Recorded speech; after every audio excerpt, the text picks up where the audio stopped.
السلام عليكم. في عالم ما بعد الكارثة صار البحر هو الحد الفاصل بين الحياة والموت، وصارت الروابط بين البشر أغلى من أي وقت مضى. من هون بتبدأ رحلتنا. ديث ستراندينج الجزء الثاني مش مجرد لعبة، هي عبارة عن تجربة بتغوص في أعماق النفس البشرية وبتسأل أسئلة ما حدا عنده جواب واضح عنها. لعبة بتخلي المشاعر تضرب فيك زي الموج، وبتخلي العقل يلف حوالين رموز واستعارات وقرارات مصيرية. هون ما في إشي سهل، الحبكة معقدة، الشخصيات غامضة، والأحداث يا سلام، كل خطوة فيها معنى وكل لحظة فيها وجع، أمل وانكسار. إذا كنت بتدور على قصة تكسر توقعاتك وتحملك لعالم شكله غريب بس بتحسه قريب، اربط حزامك وجهز مشروبك المفضل، لأنك داخل على واحدة من أعمق وأغرب وأجمل رحلات السرد في تاريخ ألعاب الفيديو. في هذا المقطع راح نحكي قصة اللعبة من البداية للنهاية، بكل تفصيلة، بكل شعور، بكل معنى مخبى بين السطور. بس دقيقة شوي قبل ما نبدأ، انتم ما بتعرفوا قديش موضوع سرد القصص وتجميع الأحداث متعب جدا، فيا ريت تقدروا المجهود وتدعموا المقطع باللايك والاشتراك وفعلوا جرس التنبيهات. ويلا نبدأ.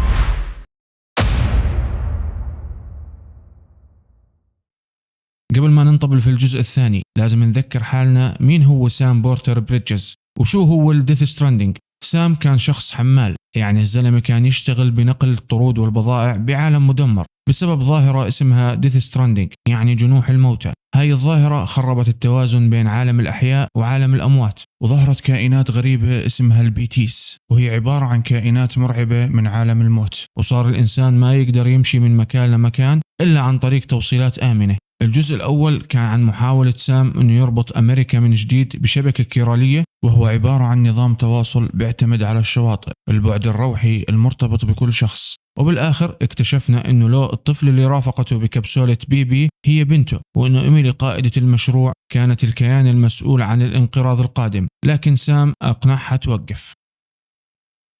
في مكان هادئ جنوب جامعة كاليفورنيا بأمريكا، كان سام بورتر بريدجز الحمال المتقاعد عايش حياة بسيطة منعزلة بعيدة عن كل وجع الدنيا، هو وبنته بالتبني له، وما كان طالب شيء من هالدنيا، لا شهرة ولا مجد ولا حتى راحة بال. كل اللي بده إياه يكون بعيد عن كل الخراب اللي شافه بعيونه. سام اللي حمل على كتافه وحدة أمريكا من قبل كان عايش بنمط بسيط، بزرع، بيصلح وبربي له هاي البنت اللي كانت إلها مكان خاص جواته، واللي هي بنت العالم الثاني اللي كان كله مليان بالضياع، بس بالنسبة له هي كل الدنيا. بس الحياة عمرها ما بتمشي على مزاج حدا، لأنه بيوم من الأيام وصلت فراجل، وهي أحد الشخصيات اللي كانت مع سام زمان بأيام توصيل شبكات الكيرال وربط المدن. وصلت عباب بيته، كانت لابسة سترة جديدة شكلها قوي بس التعب مبين بعيونها. سام انصدم بشوفتها بعد هالمدة هاي كلها، ولما استقبلها دخلت وقعدت قدامه وبدون لف ودوران حكت له إنها أسست منظمة جديدة اسمها دراوبريدج، الجسر المتحرك، منظمة ما إلها علاقة مباشرة بالحكومة ولا بالبريدجز،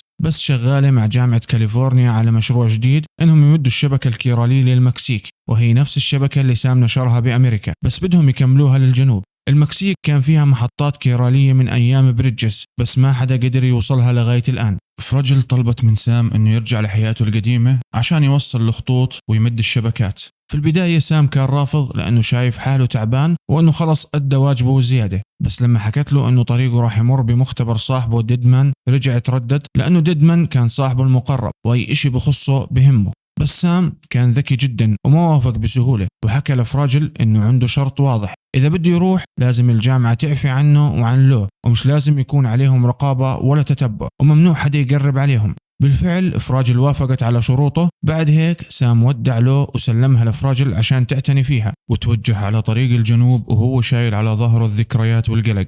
بعد ما وصل سام لمختبر ديدمان لقى المكان مهجور، بس في تسجيل تركه ديدمان وراه، ولما شغل التسجيل ديدمان كان يشرح كيف اكتشف شغلة غريبة جنوب المكسيك عن مكان اسمه بوابة الصفائح، وهي مش بوابة عادية، هاي بوابة بتفتح على أستراليا، يعني بلد ثاني وقارة ثانية بعيدة تماما عن أمريكا. ومش بس هيك، ديدمان حكى عن إشي أخطر، إنها لو البنت اللي مع سام طلعت مش مسجلة بأي قاعدة بيانات، ما إلها رقم هوية بشبكة UCA، وإنه الرقم الوحيد المرتبط فيها هو رقم خاص بسفينة حربية معطلة، يعني لو بطريقة ما مش محسوبة كإنسانة عادية. وهاي المعلومة حركت القلق جوا سام. بالإضافة لهذا الحكي كله، ديدمان حكى إنه عمره قرب ينتهي وما أعطى تفاصيل دقيقة، بس حكى إنه ناوي يترك هاي الدنيا ويروح لشاطئه الخاص. سام ما فهم كل إشي لكنه حس بوجع حقيقي، خصوصا من طريقة ديدمان بالحكي لأنه كانت عبارة عن رسالة وداع. رجع سام عبيته، كان تعبان وقلقان، بس لما وصل شاف الكارثة. البيت محروق، أطراف المكان مدمرة، والريحة ريحة موت. كان فيه هجوم واضح إنه هجوم مقصود، والصدمة الأكبر كانت لما شاف له البنت اللي رباها ممددة على الأرض وميتة. أما فراجل فكانت لسه عايشة بس بأعجوبة، ورغم قوتها وخبرتها إلا إنها ما قدرت تحمله. في اللحظة هاي الحزن ضرب سام زي إعصار، وكل شيء داخله انهار. شهر كامل مر، سام ضايع زي الشبح، ما باكل، ما بحكي، ولا حتى ببكي. ماتت جزء من روحه. فرجل كانت شايفة سام قاعد بضيع وقررت تساعده، وطلبت من سام انه يصعد على متن سفينتها DHV ماجلان، وهاي السفينة مجهزة لعبور بوابة الصفائح. هدفهم يروحوا على استراليا عشان يربطوا القارة الجديدة بالشبكة الكيرالية ويكملوا مشروع الاتصال العالمي. طبعا سام وافق، ومش لأنه مقتنع، بس حس إنه في أمل يمكن يشفي قلبه أو يلاقي أجوبة. والمفاجأة كانت لما ظهرت له على السفينة، بس مش كبنت، لا ككبسولة بيبي القديمة اللي سام كان شايلها من الجزء الأول. انصدم وبلش يتساءل، هاي له ولا وهم ولا شبح ولا الشبكة الكيرالية بتلعب بعقله؟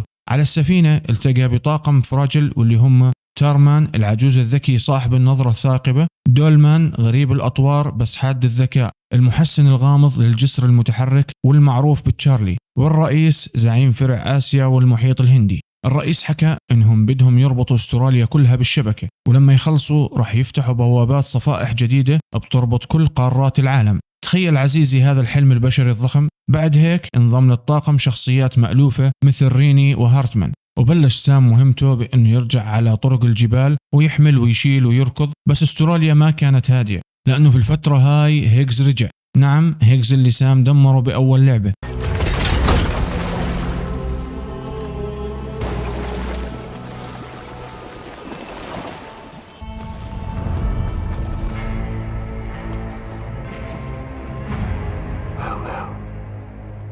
Aren't you a sight for sore eyes? Been a long time, Sam. رجع أقوى من قبل، ومعه جيش من الآليين الشبح، مخلوقات بيتي مدعمة بتكنولوجيا ومنظرهم مرعب. وبالإضافة لهيك في شذوذات غريبة كانت تصير، اسمها سقوط تارفول، حالات فجائية تسحب سام لعوالم مظلمة، بتجبره على القتال مع جندي شبح اسمه نيلفانا، شخصية غامضة بتحكي بلهجة حزينة وكأنها بتعرف له. بأول مواجهة بينهم سام قدر ينجو، وأخذ منه شرنقة فيها بنت صغيرة فاقدة للذاكرة، ولما ورجاها لفراجل قررت تسميها تومورو. ومع مرور الوقت المواجهات زادت، ونيل كان يرجع كل مرة أقوى، أعمق وأكثر وجع، لكن في النهاية سام قدر يهزمه. وقبل ما يموت نيل سلم سام جهاز ذاكرة فيه تسجيلات، وبناء على هذا التسجيل كل شيء انقلب. التسجيل اللي تركه نيل فتح أبواب جهنم على عقل سام. التسجيل كشف إن هالو البنت اللي رباها سام في الحقيقة هي بنته البيولوجية من زوجته الراحلة لوسي. زمان الكل كان مفكر إنها ماتت مع أمها، لكن الحقيقة كانت أظلم من هيك. لو لأنها بنت سام واحد من العائدين، كان جسمها مميز وفي خصائص نادرة مرتبطة بالشواطئ. بريدجز المنظمة اللي سام اشتغل معها زمان اختطفت لو بعد الولادة مباشرة، وعينتها بالاسم الرمزي BB00، أول طفلة من مشروع الجسر البشري. طيب ليش ما ظهرت بهويتها الأصلية؟ لأنه الأسباب كانت مجهولة وما تم استخدامها فعليا كمشروع BB، وظلت محبوسة داخل شرنقة وانتست. وبيوم من الأيام عن طريق الصدفة سام لقاها واعتنى فيها، وهو أصلا مش داري إنها بنته. وبخصوص نيل، في الحقيقة هو مجرد عدو عشوائي، وعلى العموم نيل كان مهرب نساء حوامل، وكان بيهربهم من المكسيك لمناطق آمنة في أمريكا الوسطى عشان يحميهم من جحيم استغلال بريدجز اللي كانوا يطلبوا أجنة وأطفال لتجارب الكيرال. وإضافة لها الحكي، نيل كان صديق لوسي من الطفولة، ولما عرف إنهم خطفوا بنتها حاول يساعدها تهرب، بس للأسف المنظمة قضت عليهم. لوسي ماتت، ونيل صار شبح متشبث بحياة ما قدر يحميها. وهون بيجي الموقف اللي كسر ظهر سام. فراجل بعد كل اللي صار قررت تحكي الحقيقة كاملة، وبكل هدوء قالت له إنه الكبسولة اللي كان شايلها طول الوقت كانت فاضية، ولو ما كانت جواتها لا كبيبي ولا غيره. واتضح إنه سام كان بهلوس، وكان شايف شبح له في عينه، وعقله الباطني خلى الشبكة الكيرالية تتلاعب بذكرياته ومشاعره. هاي الحركة كانت عشان سام يعيش ويتحمل الصدمة، وعشان يكمل الرحلة بدون ما ينهار. يعني سام ما كان بس يحمل معدات، كان يحمل حزنه على شكل خيال. وفعليا الحياة ما بتعطيك وقت ترتب حالك، خاصة إذا كان اسمك سام بورتر بريدجز. أما عن هيجز الكل فكر إنه انتهى ومات، لكنه رجع مرة ثانية بأقصى قوته واقتحم المركز الأخير بالشبكة الأسترالية اللي كان لازم يتفعل عشان يكتمل الاتصال العالمي. في اللحظة هاي الكل تحرك، سام ودروبريدج واجهوا هيجز وقواته، وكانت المعركة مرعبة. الأشباح الميكانيكية اللي معه كانت بتطاردهم زي الجحيم، بس سام قدر يوصل للنقطة الأخيرة ويفعل الشبكة، وهون صار إشي ما كان حدا متوقعه. الرئيس زعيم الدروبريدج أعلن عن وجهه الحقيقي، وكشف إنه مش بشري بالمعنى الطبيعي، وإنه عبارة عن كيان مركب من أرواح 4000 إنسان ميت، وجميعها متصلة مع بعضها عن طريق ال ABAS الذكاء الكيرالي المركزي. وكان هدفه يستخدم الشبكة الموسعة عشان يعزل كل البشر بشواطئهم الخاصة، كل واحد لحاله بدون بيتيس، بدون خطر وبدون موت، بس كمان بدون حياة حقيقية. وخلال الحديث وضح انه عاد احياء هيجز وخلاه تهديد مفتعل عشان يجبر الناجين انهم يقبلوا الشبكة الكيرالية ويتجنبوا الحرب. بس مش كلهم كانوا ماشيين على خطته. تشارلي اللي كان دايما بالمشهد كشف عن هويته الحقيقية بانه دي هاردمان الزعيم السابق للبريدجز، واللي الكل فكر انه اختفى. هاردمان كان عارف بخطط الرئيس، وبشكل سري اعاد برمجة الكيوبيد الخاص في سام، وهو الجهاز اللي بربط الشبكة مع بعض. ولما سام فعل المركز الاخير انفصل الرئيس عن ال ABAS وانطرد من الشبكة وسقط. لكن لغاية الآن الحرب ما خلصت. بعد كل الخراب اللي صار هيجز أخذ تومورو رهينة، وهون بتنقلب الطاولة على سام للمرة الأخيرة. هيجز كشف إنه تومورو فعليا هي له بعد ما كبرت بطريقة ما، وكشف إنه بعد الهجوم اللي ماتت فيه ظاهريا نقلتها فراجل لشاطئ نيل، وهناك نيل وهو شبح خباها بشرنقة وتعرضت لتسارع بالزمن، وهيك كبرت داخل الشرنقة بعيدا عن الواقع.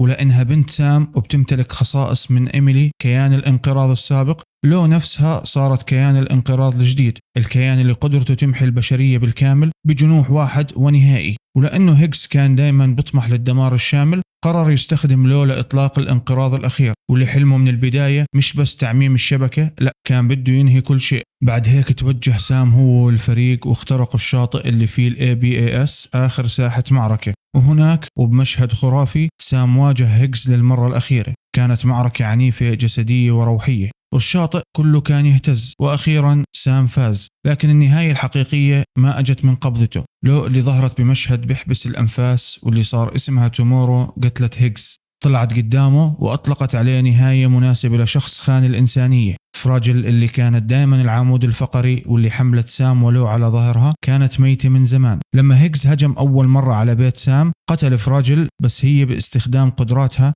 تمكنت انها تظل على قيد الحياة بشكل مؤقت، بس لغاية ما توصل له لبر الأمان. بعد موتها الدروبريدج رجعوا للعالم الحقيقي، ولو استرجعت كل ذكرياتها وكل لحظة ألم وكل مشهد خيانة. شافت بذاكرة نيل كيف البريدجز قتلوا أمها وقتلوا نيل نفسه عشان يحموا مشروع البيبي. شافت كيف فراجل أنقذتها بشراسة، وكل إشي صار واضح. آخر مشهد بعد شارة النهاية تظهر له وهي فتاة ناضجة وقفت بنفس المكان اللي وقف فيه أبوها من زمان. صارت الناقلة الجديدة لابسة بدلتها وشايلة شنطتها، واقفة قدام بوابة صفيحية جديدة جاهزة تعبر مثل أبوها لتوصل العالم ببعضه. وبهيك بنكون وصلنا لنهاية القصة. إذا وصلتك القصة وحسيت بثقل اللحظات الدرامية والعاطفية، لا تنسى تحط لايك وتشترك بالقناة وفعل زر التنبيهات، لأنه في قصص جاية، قصص لسه ما حكاها حدا، وإحنا هون عشان نحكيها سوا. اكتبوا لي بالتعليقات شو أكثر لحظة كسرت قلبك، وهل تتوقع يكون في جزء ثالث أو لا. بشوفكم بالقصة الجاية إن شاء الله، والسلام عليكم.